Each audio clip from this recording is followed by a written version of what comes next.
பழையதுன்னு நிறையா சொல்லி நம்ம நாள்தோறும் சாப்பிட்டுக்கிட்டு இருந்த ஒரு உணவு இன்னைக்கு அமெரிக்காவில் ரொம்ப எக்ஸ்பென்சிவ் ஃபுட்.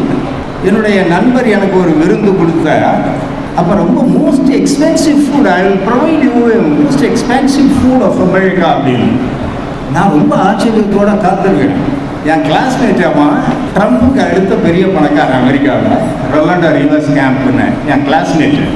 என்னடா செய்ய போகிறான், அமெரிக்க பிடபிள்யூடியினுடைய டைரக்டர் ஜெனரலாக இருந்து ரிட்டையர். என்னடா கொடுக்க போகிறேன் அப்படின்னு பார்த்தா அந்த டின்னை உடச்சி வச்சு அதுக்கு சாலட் வேற வச்சிருந்தான்.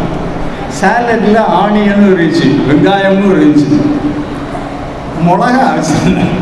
பிரிச்சு அந்த கிளாஸில் ஊற்றி கொடுக்குற ஒரு கப்பில் ஒரு சின்ன அந்த மாதிரி ஒரு பவுல் அதில் வச்சு ஸ்பூன் போட்டு எனக்கு பார்த்தேன். நம்ம பழைய சோறு